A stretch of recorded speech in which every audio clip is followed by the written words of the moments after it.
হোমিওপ্যাথির কিছু মিথ আছে, আবার কিছু ঠিক আছে। মিথটা হলো আমাদের অনেক কিছু খাওয়া নিষেধ করে দেওয়া হয়। না, অনেক কিছু খাওয়া নিষেধ হোমিওপ্যাথি খেলে, ওষুধ খেলে নিষেধ হবে না। নিষেধ ওইটা হবে যেটা হোমিওপ্যাথি মেডিসিনকে এফেক্ট করে। তো আমরা সাধারণত জানি কাঁচা পেঁয়াজ, কাঁচা রসুন বা উগ্র গন্ধ জাতীয় বা অ্যাসিটিক অ্যাসিড অর্থাৎ টক জাতীয় কিংবা লেবুর রস কিংবা চা, কফি এইগুলো খেলে হোমিওপ্যাথি ওষুধ অনেক সময় কাজ করতে পারে না। কেন পারে না?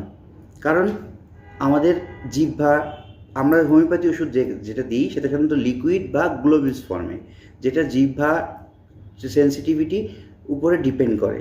যখন আপনি গরম চা বা কফি খাবেন কিংবা উগ্র গন্ধ টাইপের কিছু খাবেন বা লেবু রস খাবেন, লেয়ারে কোনো মিউকাস মেমব্রেন বা লেয়ারে কোনো ক্ষতি হতে পারে, যেটা আমাদের হোমিওপ্যাথি ওষুধ রিসিভ করতে ডিস্টার্ব হতে পারে। সো এইগুলো ছাড়া আপনার কোনো কিছু যদি কিছু বলা থাকে যে এটা খাওয়া যাবে না, ওটা খাওয়া যাবে না, হ্যাঁ ডিজিজের ক্ষেত্রে বিভিন্ন জিনিস আমরা নিষেধ করি, কিন্তু এরকম কোনো নাই, এটা সম্পূর্ণ একটা মিথ্যা ধারণা।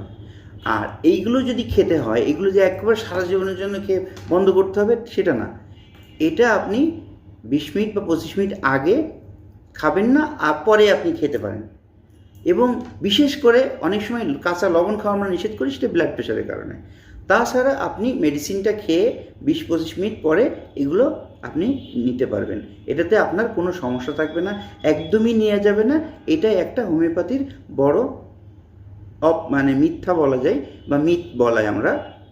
তো আপনারা মাথায় রাখবেন, এই টাইপের জিনিস অবশ্যই হোমিওপ্যাথি ওষুধ খেলে কন্টিনিউ করলে 20-25 মিনিট পরে খাবেন, আগে না খাওয়াটাই বেটার।